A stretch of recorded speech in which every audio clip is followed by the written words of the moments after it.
Bonjour tout le monde, bienvenue à cette deuxième capsule de la semaine numéro 11.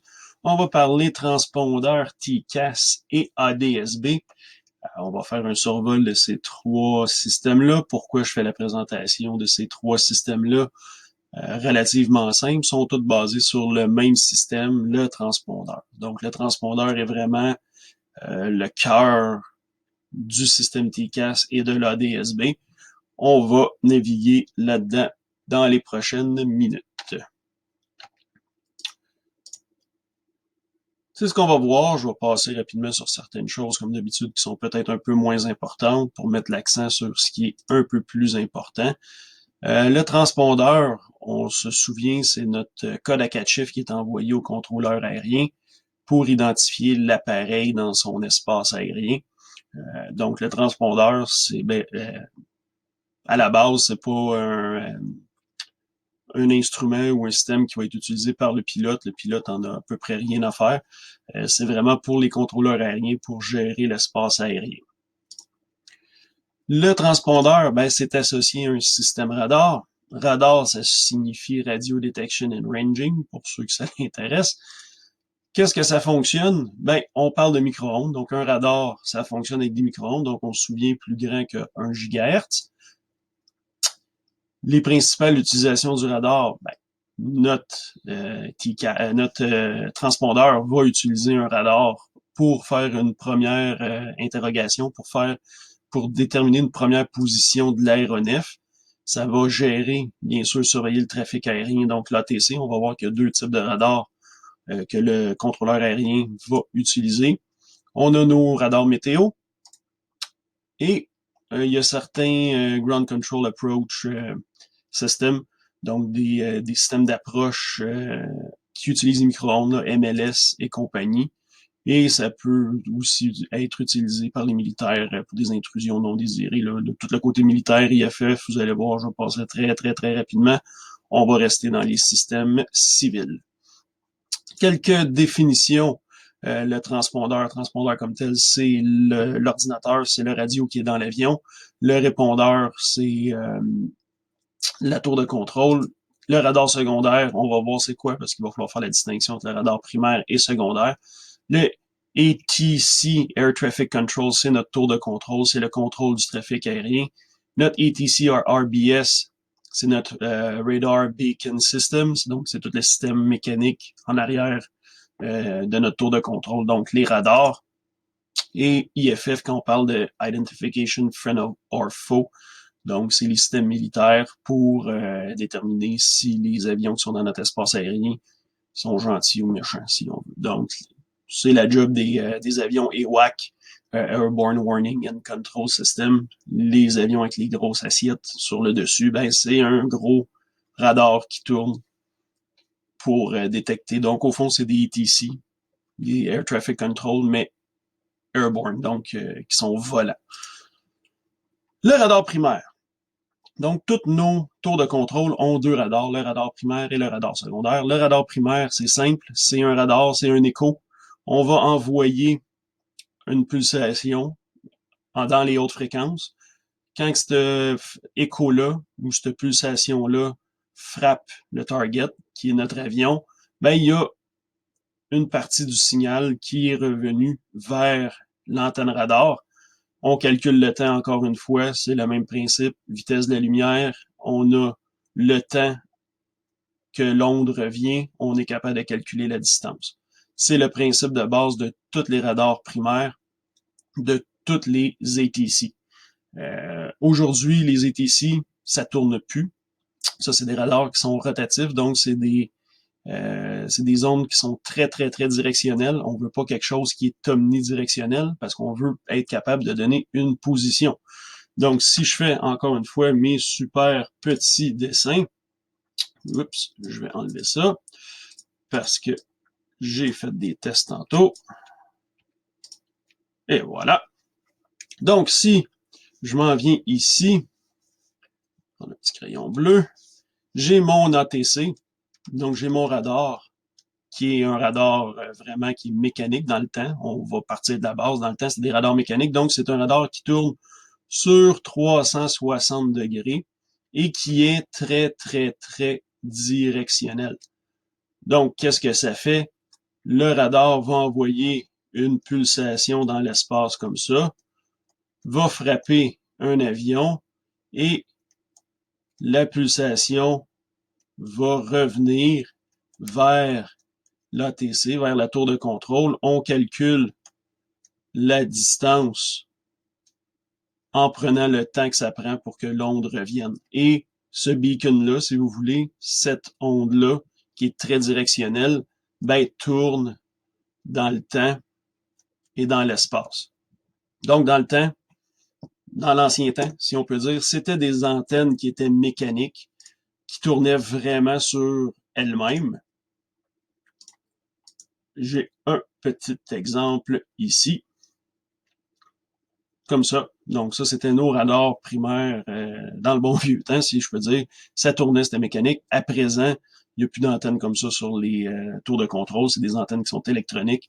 L'onde qui tourne est faite virtuellement, donc électroniquement. Il n'y a plus de pièces mécaniques, donc on a augmenté la fiabilité, bien sûr. Et qu'est-ce que ça fait, ça, au fond? Si je me permets, j'essaye de changer mon écran. Oups, on y retourne. Donc, si je fais juste tasser ça ici, ben, sur l'écran radar de notre tour de contrôle, il va-tu me faire un beau cercle? Non. Ouais. Donc, la tour de contrôle, elle va être au centre sur l'écran du contrôleur aérien. Et le contrôleur aérien, lui, qu'est-ce qu'il va avoir? Ben, il va avoir des spots un peu partout autour de la tour de contrôle. Et, exemple, le contrôleur aérien sait que ici, ben, c'est une échelle, exemple, de 30 000 nautiques, etc. Donc, avec l'échelle, il est capable de déterminer, ben, ici, ben, mettons que je mets 40, là, juste pour que ça soit plus facile, ben, mon avion est à 30 000 nautiques à 45 degrés de la tour. Exemple. On s'entend là, 45 degrés est ici, là, comme ça ici. Donc, qu'est-ce que ça fait le radar primaire? Est-ce que c'est quelque chose qui donne beaucoup d'informations au contrôleur aérien? Pas beaucoup. On a un point, on sait qu'on a un appareil, on a quelque chose ici, mais on n'a rien d'autre. On ne sait pas si c'est un avion, on ne sait pas si c'est un hélico, on ne sait pas c'est quel avion, on n'a aucune idée, et surtout, on n'a aucune information d'altitude. Donc, on ne sait même pas ce point-là. On sait qu'il est à 45 degrés de notre tour de contrôle, à 30 000 nautiques, mais on n'a aucune idée de l'altitude de l'avion ou quel avion, quel appareil on a. Donc, c'est vraiment système plus que de base. Puis, les aéronefs évoluant trop près du sol ne seront pas détectés. Pourquoi? Parce qu'on est dans les micro-ondes. Les micro-ondes sont coupés, sont bloqués par les obstacles physiques. Donc, beaucoup de lacunes avec les radars primaires. On est venu avec le radar secondaire. Donc, encore une fois, ici, on a un vieux radar mécanique qui va tourner, mais on a rajouté le radar secondaire. Donc, lui, il est synchrone avec le radar primaire. C'est lui qui va interroger notre fameux transpondeur. Parce qu'oubliez pas que le radar primaire interroge même pas le transpondeur. On s'en fout qu'il y ait un transpondeur ou pas. Il fait juste voir une canne de métal dans les airs à une certaine distance et à une certaine azimut. Donc, pas très pratique. Le radar secondaire, c'est lui qui va venir interroger le transpondeur de l'avion. Et le premier truc que le contrôleur va pouvoir avoir, ben, c'est notre fameux code à 4 chiffres. Mais c'est le pilote qu'il faut qu'il le mette. Donc, on se fie sur le bon vouloir du pilote. Le contrôleur aérien, qu'est-ce qu'il va faire? C'est qu'il va dire Cessna, Charlie Foxtrot, Bravo, Delta, ben, afficher le code 1200 sur votre transpondeur. Donc, qu'est-ce que ça va faire?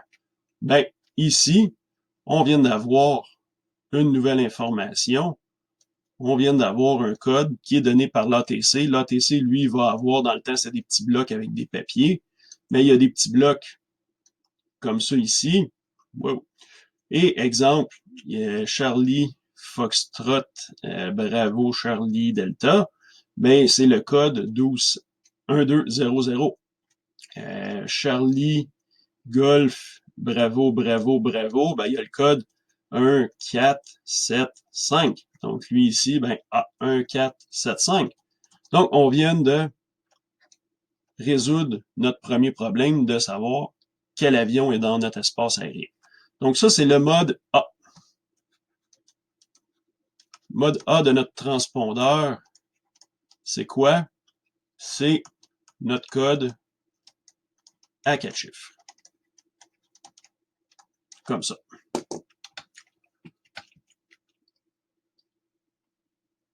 Bon, ça, on s'entend que ces avions-là sont faits pour pas être détectés justement par quel radar? Le radar primaire, à cause, bien sûr, ben, il est peinturé mat, donc les ondes vont moins réfléchir et tous les angles de l'avion comme tel, ben, font que les ondes vont refléter d'une drôle de façon. Ils ne reflèteront pas directement vers l'antenne qui les a émis.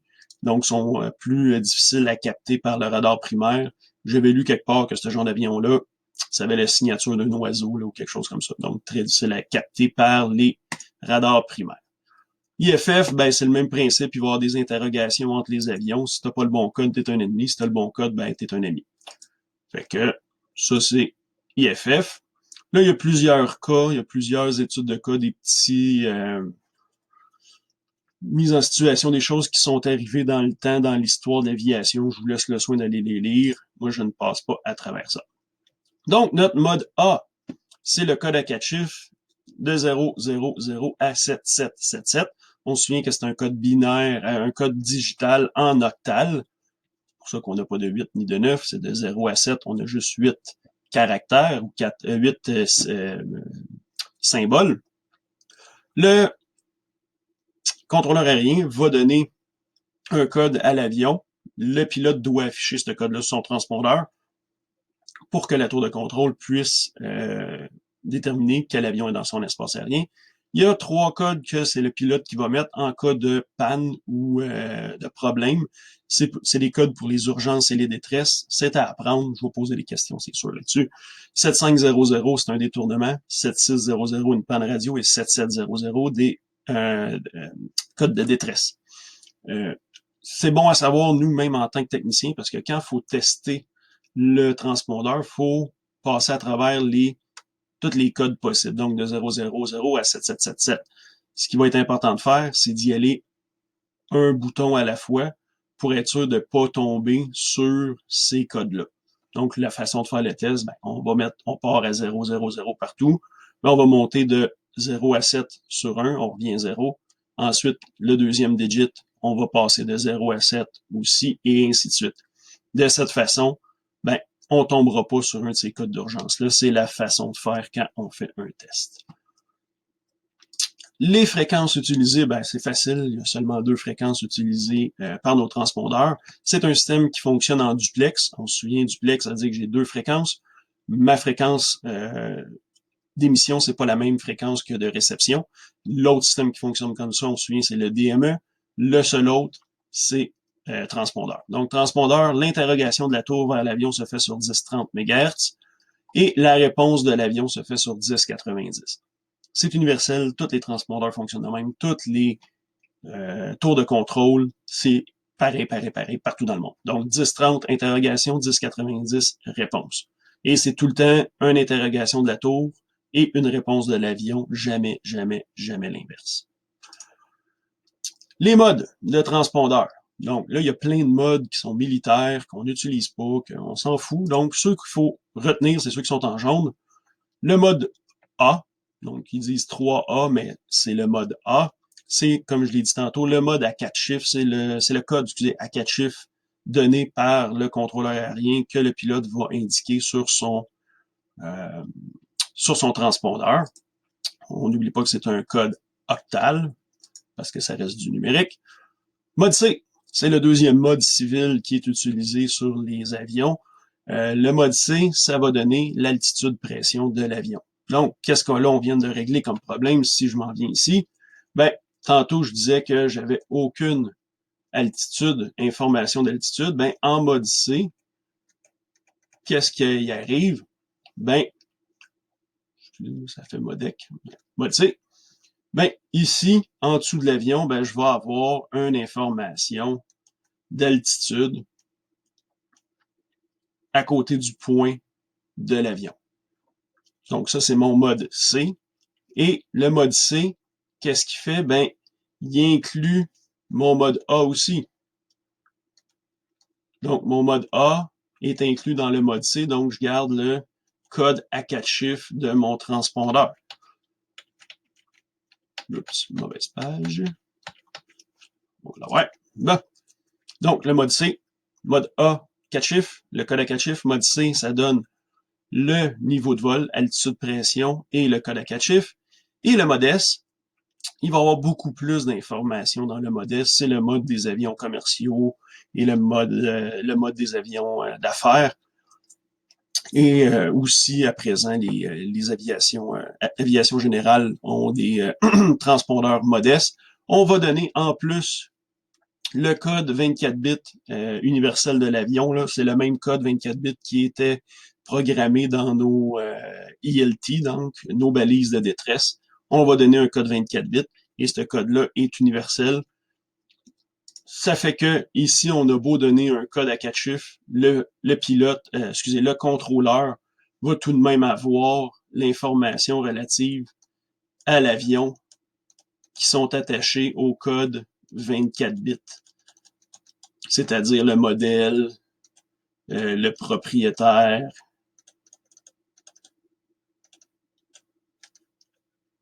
tout ce qui est relatif à l'appareil. C'est les trois modes que nos transpondeurs civils utilisent, mode A, C et S. C'est ce qu'il faut retenir. Comment que c'est crypté, comment que le code est mis, ça, je n'irai pas là-dedans. Ça, c'est vraiment de la grosse job d'avionique et de la grosse information d'avionique. Mais juste pour vous montrer, là, ça prend 10 secondes, c'est du numérique. Donc, c'est des bits, c'est des 0 et des 1 qui sont codés. Et la façon que le transpondeur et la tour de contrôle se comprennent, on va calculer le temps entre les pulses, les pulsations. Donc, on parle de pulsations de 0,8 microsecondes et l'espacement entre chaque pulsation, ben, tout dépendant la pulsation est où par rapport à une pulsation de contrôle. Le transpondeur est capable de savoir quelle est l'interrogation, quelle information qu'il faut qu'il envoie au contrôleur aérien. Donc, c'est une question de pulse, donc d'onde carrée, c'est du numérique. Là, vous le savez, j'en parle plus. Encore un autre petit mise en situation là. Donc, le code à 24 bits, c'est le même que le ELT qui fonctionne sur la 406. Les antennes, c'est ce qu'on va voir. Et l'équipement. Donc, on a un transpondeur ici. On est en mode A. Pour notre mode C, la façon que ça fonctionne, ça va nous prendre un encodeur d'altitude. Parce que on s'entend que l'altitude qu'on reçoit dans petite aviation, par nos pitostatiques, notre système pitostatique, ça reste de l'analogique. Ça nous prend un convertisseur analogue à digital. Donc, c'est ce que ça fait ici, notre petit encodeur. On va brancher notre prise statique avec un Y sur l'encodeur. La pression, donc l'altitude de l'avion, va être transformée en 0 et en 1, donc en numérique, et va être envoyée au transpondeur. Et le transpondeur, ben, quand il va être en mode C, va être capable d'envoyer cette altitude-là au contrôleur aérien par son antenne. À date, je pense que c'est pas très compliqué. Modeste, ben, exemple pour les plus gros avions, là ici, on a un exemple d'un avion de ligne probablement ou un avion d'affaires. Ben, notre altitude est déjà encodée par un EDC, là, probablement un Air Data Computer.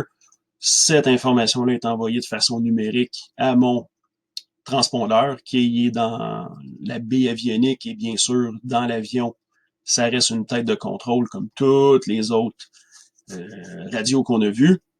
Notre système de navigation aussi va être connecté à notre transpondeur. Notre système de cap, donc nos IRS, nos systèmes de gyro directionnel, donc aussi, c'est envoyé au transpondeur pour la position et l'identification, bien sûr, 24 bits de notre ILT et tout ça de l'avion. Et nos antennes sur les avions d'affaires et avions commerciaux, on a toujours une paire d'antennes par système. Ça, c'est à retenir. Une paire d'antennes par système de transpondeur. On va tout le temps avoir 2 transpondeurs sur les gros avions. Ça nous fait un total de 4 antennes pour le transpondeur. Une top, une bottom, donc une sur le dessus, une en dessous de l'avion. Par système. Donc, ça fait 2 sur le dessus, 2 en bas pour un système complet sur un avion. Ici, les transpondeurs mode AEC, le stand-by, à quoi qui sert? C'est juste pour préchauffer la cavité. Un transpondeur, si on le met à on tout de suite, il y a tout le temps un délai, ça fonctionne pas, ou tu veux pas envoyer ta position ou ton information à la tour de contrôle parce que tu n'es pas prêt à décoller, tu le laisses sur stand-by. Le on, ben, c'est tout simplement le mode A. On envoie le code à 4 chiffres donné par le contrôleur aérien. Altitude, on va tomber en mode C. On va conserver, on va envoyer encore le code à 4 chiffres, mais on va envoyer aussi l'altitude qui est encodée par notre encodeur altimétrique. Et le test, ben, ça va juste faire allumer le IDOT. C'est tout. Le transpondeur modeste, qu'est-ce qu'il y a de plus? Ben, stand-by, c'est la même chose, préchauffage de la cavité. Le test, on fait juste vérifier l'affichage et le fonctionnement interne, c'est un genre de byte. Le ground, ici, qu'est-ce qu'il fait? Il répondra pas aux interrogations A et C. Il va juste répondre aux interrogations S en indiquant que l'appareil est au sol. Donc, c'est surtout pour du taxiing. Quand on taxie l'avion, on veut pas non plus mettre trop d'informations pour les contrôleurs. Ça indique que l'avion est au sol, tout simplement. Ensuite, le on va répondre aux interrogations A et C et S. Ouais, c'est ça. Mais pas d'informations d'altitude. Donc, au fond, c'est A et S. Et altitude, ben, ça va être A, C et S avec toutes les informations. Le bouton Ident sur les têtes de contrôle ou même sur les transpondeurs comme tels, ça va permettre de mettre en surbrillance le point de votre avion sur l'écran du contrôleur aérien. Donc, si je reviens ici, si le pilote, si le contrôleur aérien, le contrôleur aérien est vraiment là débordé, il y a plein de points. Puis là, ici, plus vous êtes tout trop, puis il est un peu perdu, ben, il va vous demander de peser sur l'IDEN, de faire un squawk. Et qu'est-ce que ça va faire? Ben, ça va juste faire mettre en surbrillance plus brillant votre point sur l'écran, donc il peut vous identifier de façon plus facilement. Les antennes de transpondeur, polarisation verticale toujours, des petites antennes parce qu'on est quand même dans les très hautes fréquences, on est dans les 1000 MHz, donc 1 gig. Ici, c'est pas mal des antennes pour les avions commerciales. Petites antennes ici, aviation générale, ça va être les petites fines, les petites ailettes de requin, si on peut dire. Les exemples, ben ici, nos 2 antennes, nos 2 antennes étaient, je sais pas si je peux reculer, j'étais ici, donc sur le Beechcraft, le King Air, on a nos 2 antennes transpondeurs. Challenger, on a nos 2 antennes bottom, donc nos 2 antennes en dessous du fuselage. On en a 2 sur le dessus également, comme ça ici, pour système 1 et système 2. Donc, TCAS, je vais arrêter cette présentation-là.